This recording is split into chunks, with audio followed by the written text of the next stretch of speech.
మన ఛానల్ సభ్యురాలు రమాదేవి గారి కోరికపై ఈరోజు నుంచి సత్యం గారిల్లు రచన ఆదివిష్ణు గారు ఆ సీరియల్ని మనం విందాం. మరి మొదటి భాగంలోకి వెళ్దామా? ఉదయం 5 అంచేత రోడ్లు అంత రద్దీగా లేవు. ఆ ప్రాంతాలప్పుడు ట్యాంక్ బండ్ రోడ్డుని హైదరాబాదులో ఉన్న వాళ్ళు తప్పకుండా చూడాలి. గొప్ప సరదాగా ఉంటుంది. హుస్సేన్ సాగరం, దాని మీద నుంచి వెన్నెల గుడి, ఎగిరే పక్షులు, బాగా చేయి తిరిగిన చిత్రకారుడి మనసు పడి గీసుకున్న బొమ్మలాగా ఎంతో ముచ్చటగా ఉంటుంది ఆ దృశ్యం. అది అలా ఉంచండి. పేరు సత్యం, వయసు 45, పుష్టిగా ఉన్నాడు. పసిమి ఛాయ తగదగా మెరుస్తున్నాడు. జుత్తు తెల్లబడినా ఉంగరాల జుత్తు కనుక షోక్గానే ఉంది తలకట్టు. అతని అందంలో ఒక గ్రేస్ ఉంది. 25 ఏళ్ల క్రితం ఎంత మెరిసిపోయాడో కానీ ఇప్పటికి కూడా ఆ మెరుపు తళుక్కున మెరుస్తూనే ఉంది. అతను నిక్కరు బనీన్లో ఉన్నాడు. కసరత్తులు అవి చేసిన శరీరం గనక ఆకారం మంచి హుందాగా ఉంది. సైకిల్ తొక్కుతున్నాడు. సైకిల్ తొక్కిన గొప్ప స్టైల్గా తొక్కటం వల్ల సెలవులో ఉన్న పైలట్ సరదాగా సైకిల్ ఎక్కినట్టుంది. సైకిల్ స్పీడ్గానే పోతోంది. అంతలో ఉన్నట్టుండి ఒక పిల్లకాకి జుమ్ అంటూ దూసుకొచ్చింది ఇంకో సైకిల్ మీద. దూసుకొచ్చినంత వరకు పర్వాలేదు. సత్యం గారి సైకిల్ని దాటేసి వెళ్ళిపోతోంది. అలా వెళ్ళిపోయినా పర్వాలేదు, వెనక్కి తిరిగి వెక్కిరించిపోతోంది. దాంతో సత్యం గారికి ఒళ్ళు మండిపోయింది. పిల్లకాకి వయసు 20, పొగరు వెగరు ధాటిగానే ఉన్నాయి. ఎంత ఇదైతే మాత్రం వెక్కిరింతలు వేళాకోళమా? అదే 20 ఏళ్ల వయసులో సత్యం గారు కూడా అంత ఉత్సాహంగానే ఉండేవాడు. ఉత్సాహం కొరకు సరిపెట్టుకోవచ్చు, వెక్కిరింతలేమిటి? ఆ కుర్రాడితో పాటు తను సైకిల్ తొక్కలేడనా? తన పిక్క బలం అంతంత మాత్రమేననా? సైకిల్ ఎక్కే వయసు దాటిపోయిందనా? దమ్ము పట్టలేడనా? ఏం చూసుకుని ఎవరనుకుని వెక్కిరించాడు? తనకంటే ముందు వెడుతున్నాననే మిడిసిపాటుకు చిహ్నంగా ఆ కుర్రాడు ఒక పాట కూడా పాడుతున్నాడు. ముసలివాళ్ళు దారివ్వాలట, కుర్రకారు దూసుకుపోతారట. తాను ఏమంత ముసలాడు? ఆఫ్టర్ ఆల్ 45కే ముసలితనం వచ్చేస్తుందా? జుత్తు తెల్లబడచ్చు, అంత మాత్రానికే ముసలి సరుకంటే చెల్లుతుందా? ఆ మాటకొస్తే తన వయసులో పెళ్ళిళ్ళు చేసుకుంటున్నారు. ఇంకా ఈ దేశంలో కాకపోవచ్చు, పొరుగు దేశాల్లో మేధావులంతా తన ఈడొస్తే కానీ పెళ్ళికి సిగ్నల్ ఇవ్వటంలా. అట్లాంటిది తనను పట్టుకుని ముసలి తొక్కు, ముసలి బడవ అని ముద్దు పేర్లు పెడతాడా? సత్యం అంత అవమానాన్ని భరించలేకపోయాడు. ఏమైతే అయింది, ఈ సైకిల్ రేస్లో ఈ కుర్రాన్ని చిత్తు చేయాల్సిందే అన్న నిర్ణయానికి వచ్చాడు. అంచేత స్పీడ్ పెంచాడు. ముందు కొంగి జోరుగా తొక్కుతున్నాడు. ఆ ఊపు ఆ విధంగా 60 సెకండ్ల పాటు జరిగేసరికి సత్యం గారు కుర్రాడి సైకిల్ని అందుకున్నాడు. ముసలాయన తనని చేరుకోవటంతో కుర్రాయనకు పంతం పెరిగింది. మరికొంచెం వేగం పెంచాడు. అయితే సత్యం గారు సాక్షాత్తు ఆంజనేయుడు అయిపోయాడు. గాల్లో ఎగురుతున్నట్టు సైకిల్ని తూనీగలాగా పోనిస్తున్నాడు. ఆ దెబ్బతో కుర్రాడి సైకిల్ వెనకబడిపోయింది. ఎంతైనా కుర్రాడు గనక తాను వెనకబడిపోవటం సహించలేకపోయాడు. ఉక్రోషం వచ్చింది. విజృంభించాడు. ముందు ముసలాయన, వెనక కుర్రాయన. వాళ్ళ సైకిలు స్కూటర్ల వేగంతో పరిగెత్తుతున్నాయి. ఆ పరిసరాల్లో మార్నింగ్ వాక్ చేస్తున్న జనాభాకి వీళ్ల వరుస విడ్డూరంగా తోచింది. వాకింగ్ ఆపేసి ఆ సైకిళ్ల పోటీని ఎంతో ఆసక్తిగా చూస్తున్నారు. సైకిళ్ళు విమానంలాగా వెళ్ళొచ్చు కానీ రోడ్డు నిబంధనలు కొన్ని పాటించాలి కదా. పోటీలో పడి వాటిని ఖాతరు చేయకుండా వెళ్తుంటే ట్రాఫిక్ పోలీస్ చూస్తూ ఊరుకోలేడు కదా. అంచేత ఆ పోలీస్ గారు మోటార్ సైకిల్ మీద వాళ్ళ వెనకబడ్డారు. మోటార్ సైకిల్కి కూడా దొరకకుండా సైకిళ్ళు పోతుంటే పోలీసులు అల్లాడిపోయాడు. వాళ్ళ పొగరేమిటో కనుక్కొని తిక్క కుదర్చాలని ఒట్టేసుకున్నాడు. ఎంతైనా సైకిలే, మోటరే. పోతే సైకిల్ ముందు మోటార్ సైకిల్ అడ్డంగా ఆగడం వల్ల సైకిళ్లకు వెలువడ్డాయి. ఇద్దరు దిగారు. సైకిళ్ళు తొక్కిన వాళ్ళు చెక్కు చెదరకుండా నిలబడితే మోటార్ సైకిల్ మీద వెంబడించిన పోలీసు ఆపసోపాలు పడిపోతూ ఆయాసపడిపోతూ జేబులోంచి పుస్తకం తీసి పేర్లు చెప్పండి, కేసు పెడతానని దబాయించాడు. ముసలాయన తన పేరు సత్యం అని చెప్పాడు. కుర్రాయన కృష్ణమూర్తి అన్నాడు. అడ్రస్లు చెప్పండి అన్నాడు పోలీసు. సత్యం చెప్పింది విని పోలీసు తెల్లబోయాడు. వీడు మా అబ్బాయి, నేను వీడికి తండ్రిని, సత్యం ఇండస్ట్రీస్ ప్రొపరైటర్ని. ఈ వివరాలు చాలనుకుంటాను అన్నాడు సత్యం. సత్యం గారిని ఇదే చూడటమైనా సత్యం ఇండస్ట్రీస్ సత్యం గారికి తన డిపార్ట్మెంట్లో ఉన్నతాధికారులకి ఎలాంటి పరిచయం ఉందో తెలిసినవాడు గనక ఆ వివరాలు వినగానే నోటు పుస్తకం దాచేసి పోలీసు బ్రాండ్ సెల్యూట్ చేశాడు పోలీస్.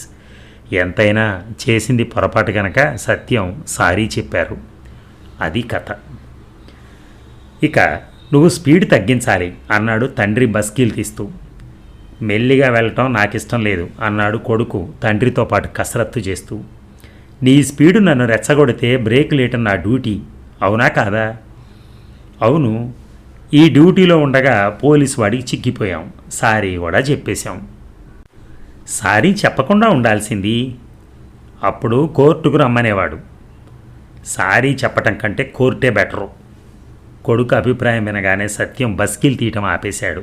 కొడుకు వైపు కొంచెం సీరియస్గానే చూశాడు. ఏమనుకున్నాడో ఏమో, కసరత్తు కార్యక్రమం అక్కడతో ఆపేసి లుంగి కట్టుకుని ఇంట్లోకి వెళ్ళిపోయాడు. దాన్ని ఇల్లు అని సింపుల్గా తీసి పారేస్తే అవమానం జరిగినట్లే లెక్క. ఇంద్రుడు ఉండే ఇంటిని సాదాసీదాగా ఇల్లని పిలవరు, భవనం అంటారు కాబోలు. ఆ భవనానికి సత్యం గారి ఇల్లు ఏమాత్రం తీసిపోదు. అత్యాధునికమైన అలంకారాలతో మిడిసిపడే ఆ భవనం ఖరీదు 10 లక్షలని చెప్తే చాలే ఊరుక అనే ప్రమాదం ఉంది. దిష్టి కొడుతుందనే దిగులుతో రేటు తగ్గించారని కోపడతారు. ఏది ఏమైనా అది సత్యం గారి ఇల్లు. ఆయన హోదాకు లెవెల్కి తగిన ఇల్లు అది. అంత ఖరీదైన విశాలమైన అందమైన అంత పెద్ద భవనంలో కేవలం ఇద్దరంటే ఇద్దరే ఉన్నారు, సత్యం గారు వాళ్ళ అబ్బాయి కృష్ణమూర్తి. సత్యం స్నానం పూర్తి చేశాడు. డ్రెస్ అవుతూ ఉండగా కృష్ణమూర్తి గదిలోకి వచ్చాడు. బ్రేక్ఫాస్ట్ రెడీ అన్నాడు కృష్ణమూర్తి. నాకక్కర్లేదు, నువ్వు తిను. పెసరట్టు ఉప్మా నీకు ఇష్టమైన. ఒరే కిష్టుడు, నన్ను విసిగించుకో. కిష్టుడు తలంచుకుని మెల్లిగా అన్నాడు. నీ పాయింటే కరెక్ట్ నాన్న, కోర్టుకి వెళ్ళటం కంటే సారీ చెప్పడమే బెటరు. సత్యం రిలాక్స్ అయ్యాడు. కొడుకు భుజాన్ని తట్టాడు. అనునయంగా అన్నాడు, లీవ్ ఇట్ ఆఫ్. కోర్టులు, పోలీసులు, ట్రాప్. పెసరట్టు అన్నావు, ఉప్మా అన్నావు, ఆలస్యం చేస్తే చల్లారిపోవచ్చు. కమాన్ అంటూ కొడుకుని తీసుకుని డైనింగ్ హాల్ వైపు నడుస్తున్నాడు. సత్యం ఇండస్ట్రీస్ వారి ముఖ్య కార్యాలయం సోమాజీగూడలో ఉంది. ప్రొపరేటర్ ఉండే గది గొప్ప డాబు దర్పంగా ఉంటుంది. అందులో రివాల్వింగ్ చైర్లో ఉన్నాడు సత్యం.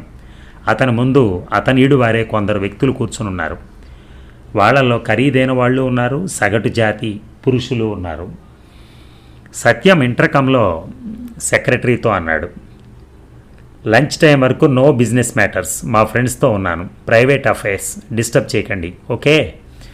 అవతల నుంచి ఓకే అని వినిపించిన తర్వాత ఇంటర్కామ్ వదిలేసి సత్యం తన ఫ్రెండ్స్తో అంటున్నాడు, మా ఇంట్లో ఇప్పటి వరకు నేను మా అబ్బాయి మాత్రమే ఉంటున్నాం. This is the time for the third member. కూర్చున్న వ్యక్తులు మొహమొహాలు చూసుకున్నారు. అందులో ఒక వ్యక్తి విసుక్కుంటూ అన్నాడు, ఒరే సత్యం, చిన్నప్పటి నుంచి నువ్వు వింతేరా, ఉపోద్ఘాతం లేకుండా పాయింట్ చెప్పవు కదా. చెప్తాను, నాకు కోడల పిల్ల కావాలి. ఆస్తి వగైరాలు ముఖ్యం కాదు. కులం మతం పట్టింపులు లేవు. గుణవంతురాలై ఉండాలి, అందం అణుకువ ఉండాలి. అక్కడ కొంచెంసేపు ఆగి అన్నాడు సత్యం, ముఖ్యంగా ఆ పిల్ల తల్లిదండ్రులు నచ్చాలి. ఆ మాట వినగానే కూర్చున్న వ్యక్తుల్లో నారాయణ అనే ఆసామికి ఒళ్ళు మండిపోయింది. అంచేత కొంచెం వేడిగానే అన్నాడు, వేదవ పాయింట్, ఎవరైనా వింటే నవ్వుతారు కానీ అక్కడ అనకో. వాట్ డూ యు మీన్ అన్నాడు సత్యం. లేకపోతే ఏమిట్రా, పిల్లని చేసుకునేది మీవాడు, ఆ పిల్ల మీవాడికి నచ్చాలి, అంతేగాని ఆ పిల్ల తల్లిదండ్రులు వాళ్ళింట్లో గోంగూర నీకేం పని ఇటు చెప్పు, అసలు నీకు పని ఏమిటి? అదంతే అన్నాడు సత్యం. తిక్కగా మాట్లాడగరా సత్యం, ఇంత కల్చరు డబ్బున్నవాడివి, నీకు ఇదేం పోయే కాలం బుద్ధిరా. నాన్న, ఫలానా శుభలక్ష్యం చేసుకుంటానని మీ వాడు చెప్పినప్పుడు ఓకే అనేయటం, అక్షంతలు వేయటం నీ బాధ్యత. అబ్బాయికి అమ్మాయి, అమ్మాయికి అబ్బాయి నచ్చాక వాళ్ళ పెళ్లి జరిపించడం ప్రోగ్రెసివ్ అవుట్లుక్, అంతే తప్ప ఎవరో కోన్ కిస్కా గొట్టంగాళ్ళు ఆ పిల్ల తల్లిదండ్రులు మీకు నచ్చలేదని బ్రేక్లు వేస్తావా? నచ్చకపోతే తప్పకుండా వేస్తాను. ఒరేయ్, నీకు కావాల్సింది కోడలరా. మీ వాడు ఇష్టపడ్డాడు గనక వాళ్ళని తెచ్చుకొని ఇంట్లో పెట్టుకో. తల్లిదండ్రులు నచ్చకపోతే గోలీమార్. పిల్లతో నీకేం పని అసలు? సత్యం చిరాగ్గా లేచి నుంచున్నాడు. ఓకే, తెలుగు సినిమాలో తండ్రిలాగా పిల్లల ప్రేమకు బ్రేకులేసే ఫూల్ని తిట్టద్దు, కల్చర్ లేని గొడ్డునని బిరుదివ్వద్దు, ఎక్కడా లేని విడ్డూరపు కోరికలు కోరుతున్నానని విమర్శించద్దు. నా కథ వింటే మీరు ఈ మాటలతో నన్ను బాధ పెట్టరు. నా పెళ్ళి పెద్దల ఇష్టానికి వ్యతిరేకంగా జరిగింది. అది ఏ ఊరు అనవసరం, ఆ ఊళ్ళో అదొక వీధి. సమయం రాత్రి. వీధి దాదాపు నిర్మానుష్యంగా ఉంది. ఒక లైట్ స్తంభం దగ్గర ఒక 25 ఏళ్ల సత్యం నిలబడున్నాడు. క్షణానికి ఒకసారి వాచి చూసుకుంటున్నాడు. సిగరెట్ని అసహనంగా కాలుస్తున్నాడు. ఎవరింటి గోడ గడియారమో 10 గంటలు కొట్టింది. సత్యం తాను కాల్చే సిగరెట్ని బూటు కిందేసి నలిపాడు. ఒక అడుగు ముందుకేశాడు. వెంటనే ఆగిపోయాడు. సుభద్ర సూట్ కేసుతో పాటు తత్తరపాటు అడుగులతో నడుచుకుంటూ వస్తోంది. వెనక్కి చూసుకుంటూ నడిచొచ్చింది. ఆమె మొహం మీద చిరుచమట్లు పోసాయి. ఆమె చూపుల్లో ఆందోళన కనిపిస్తోంది. సత్యాన్ని చేరుకుంటూనే అంది, ఆలస్యం చేశాను కదూ? సత్యం ఆమె సూట్ కేసు అన్నాడు. పర్వాలేదు, రైలు ఇంకా టైం ఉంది. రైలు నడుస్తోంది. ఆ కంపార్ట్మెంట్లో సత్యం, సుభద్ర ఉన్నారు. సుభద్ర కళ్ళనీళ్లు పెట్టుకోవడం సత్యం చూశాడు. ఆమె చేతిని అనునయంగా తీసుకున్నాడు. సుభద్ర చెప్పింది, నేను వచ్చేటప్పుడు మా అమ్మ మేలుకునే ఉంది. మేలుకునుంటే నిన్ను గడప దాటనిస్తుందా? అదే నాకు అర్థం కావట్లేదు. ఇంకేం ఆలోచించకు, ధైర్యంగా ఉండు. ఈ లోకంలో నాకు నువ్వు, నీకు నేను, దట్స్ ఆల్. ఓకే? సుభద్ర తల ఊపింది. రిజిస్టర్ ఆఫీసులో సత్యానికి సుభద్రకి పెళ్లి తతంగం పూర్తయింది. వాళ్ళిద్దరూ ఒక చిన్న ఇంట్లోకి అడుగు పెట్టారు. సత్యం ఆ ఇంటిని చూపెడుతూ సుభద్రతో అన్నాడు, చాలా చిన్న ఇల్లు కదూ? పెద్ద మనసున్నవారు. నాకు కావాల్సింది ఇల్లు కాదు, మీ మనస్సు. ఈ మాట నువ్వన్నావు గనక సరిపోయింది, లేకపోతే సినిమా డైలాగ్స్ కొట్టి పారేసేవాడిని. నువ్వేమనుకున్నా కొన్నాళ్ళు ఈ ఇంట్లోనే అడ్జస్ట్ కావాలి తప్పదు. నా చదువు నాకు ఫుడ్ పెట్టకపోవచ్చు, రెక్కల మీద నమ్మకం ఎక్కువ నాకు. కష్టపడతాను, కృషి ఫలిస్తే మంచి ఇల్లే కొనుక్కోవచ్చు. సత్యం చిన్న చిన్న కాంట్రాక్టులు చేస్తున్నాడు. మెల్లిమెల్లిగా అతని పరిస్థితి మెరుగుపడుతోంది. ఫర్నిచరు వగైరాలు వెలిశాయి. కాంట్రాక్టులతో పాటు వసతి కూడా పెరిగింది. ఇప్పుడు సుమారుగా బాగున్న ఇంట్లోనే ఉంటున్నారు. ఇప్పుడు సత్యం భోజనం చేస్తున్నాడు. సుభద్ర వడ్డిస్తోంది. భోంచేస్తూ చెప్పాడు సత్యం, దాచేపల్లి రోడ్డు కాంట్రాక్ట్ మనకే రావచ్చు. దట్ మీన్స్ ఒక 10 lakhs. సుభద్ర మాట్లాడకుండా చారుబోసింది. ఆ చర్యకి సత్యం నీరు గారిపోయాడు. 10 లక్షల వార్త చెబితే చారుబోసి సర్దుకోమంటాం ఏం బాగోలేదు సుభద్ర, నీరసంగా అన్నాడు సత్యం. అంతకంటే మంచి వార్త నేను చెప్తాను అంది. ఏమిటది? ఆ గోడ వైపు చూడండి. సత్యం చూశాడు. అక్కడ మర్ఫీ బాయ్ చిరునవ్వు చిందిస్తున్నాడు. సత్యం తన ఆనందాన్ని ఏ విధంగా తెలియజేయాలో తెలియక సతమతం అవుతుంటే అతనికి పొలమారింది. సుభద్ర తన చేతులతో అతని నెత్తి మీద తట్టింది. దాచేపల్లి రోడ్డు పని పూర్తయింది. సుభద్రకు నెలలు కూడా నిండాయి. ఆమెను హాస్పిటల్లో చేర్చాడు సత్యం. సుభద్రని కంటికి రెప్పలా చూసుకుంటున్నాడు. ఆమె మంచాలని వదిలిపెట్టకుండా అస్తమానం అంటిపెట్టుకుని కూర్చుంటున్నాడు. సుభద్ర తన అదృష్టానికి పొంగిపోతోంది. కానీ ఎన్నాళ్ళ నుంచో మిమ్మల్ని ఒకటి అడుగుదాం అనుకుంటున్నాను అంది. ఏమిటది? మా అమ్మని నాన్నని చూడాలనుందండి అన్నది ఆమె. ఆ మాటకు సత్యం నీరసపడిపోయాడు. సుభద్ర అడిగింది, ఏమండి, నేను అడిగిన దాంట్లో తప్పేమైనా ఉందా? లేదు, ఆడపిల్ల అడగవలసిందే అడిగావు. తాను ఒక బిడ్డకు అమ్మనవుతున్నా తన అమ్మను మరిచిపోని జీవి ఒక ఆడపిల్లే. కానీ మీ అమ్మ వాళ్ళు వస్తారంటావా? మీరు వెళ్ళి పిలిస్తే సరే, ఓకే, ఇవాళ పెడతాను. అదొక ఇల్లు. అక్కడ సత్యం ఆగాడు కనుక అది ఖచ్చితంగా సుభద్ర పుట్టిల్లే కావాలి. సత్యం తలుపు తట్టాడు. సుభద్ర తండ్రి తలుపు తీశాడు. గుమ్మం దగ్గర నిలబడ్డ సత్యాన్ని చూసి క్షణం పాటు షాక్ తిన్నాడు.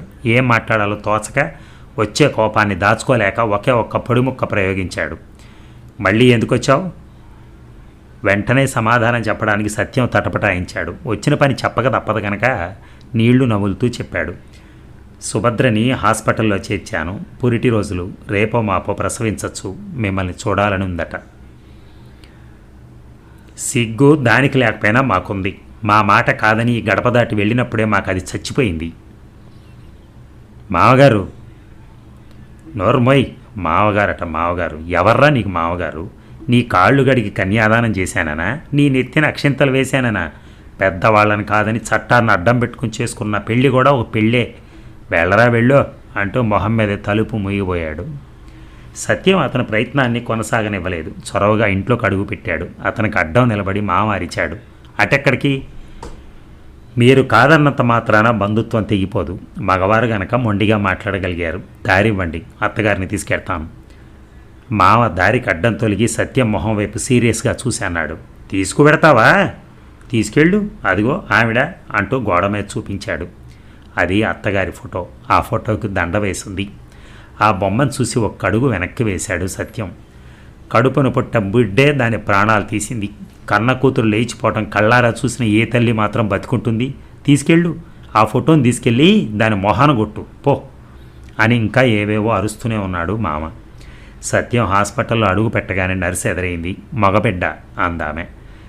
సత్యం మాట్లాడబోతుండగా నర్సే అంది, కానీ తల్లి ప్రాణం ఏం చెబుతుందో ఏం వినాలో అన్న ఆందోళనతో నర్సు చెప్పే మాట వినిపించుకోకుండానే సుభద్ర అంటూ గదిలోకి అడుగుపెట్టాడు. నర్సు చెప్పినట్టు సుభద్ర చివరి క్షణాల్లో ఉంది. చిరునవ్వు మాత్రం చెరిగిపోలేదు. భర్తను చూడగానే ముఖం ప్రకాశవంతమైంది. భర్తతో పాటు ఇంకా ఎవరెవరు వచ్చారో చూడాలనే ప్రయత్నంలో లేచి కూర్చోపోయింది. కానీ ఆ ప్రయత్నం వీలు కాలేదు. సత్యం ఆమె పక్కనే కూర్చున్నాడు. సుభద్ర చేతుల్ని తీసుకున్నాడు. బాబు వైపు చూడమన్నట్టు సైగ చేసింది సుభద్ర. సత్యం చూశాడు. గోపాలకృష్ణుడండి, కనీసం వీడిని చూసేందుకైనా అమ్మా నాన్న వస్తారనుకున్నాను అందామే భారంగా బరువుగా. సుభద్ర అన్నాడు అతను బాధగా. ఇంతకీ వాళ్ళు ఏమన్నారు? నన్ను తిట్టిపోసారా? మిమ్మల్ని అవమానించి పొమ్మన్నారా? ఏమండి మాట్లాడరే? సుభద్ర ఏమిటో అనుకున్నాం, కానీ పెద్దవాళ్ళ ఉసురు ఊరికే పోదండి. వాళ్ళకిష్టం లేని పెళ్లి చేసుకుని మనం ఏమి సుఖపడ్డాం. ఏమండి నాకు మాట ఇస్తారా? అడుగు. మన పెళ్లిలాగా మనకిష్టుడి పెళ్లి జరగకుండా చూడండి. మీ అంగీకారంతో పాటు వాడి అత్తామామల ఆశీస్సులు ముఖ్యం. వాళ్ళ ఆత్మీయత అనుబంధాలే వరాలు. అలాంటి పెళ్లి చేస్తానని మాటిస్తారా? సత్యం కదిలిపోతూ ఆమె చేతిలో చేయి వేసి అన్నాడు, అలాగే సుభద్ర, నువ్వు కోరుకున్నట్టుగానే వాడికి పెళ్లి చేస్తాను. ఆ మాట ఆమెకు మనశ్శాంతిని మిగిలించింది. అందుకే ఆమె ఎంతో నిబ్బరంగా కన్ను మూయగలిగింది. సుభద్ర అని పిచ్చిగా గొణుక్కున్నాడు సత్యం. పసిగుడ్డు పెంపక భారం సత్యం మీద పడింది. భార్యకిష్టమైన కృష్ణుడి పేరే పెట్టుకున్నాడు. లాలపోశాడు, జోలపాడాడు.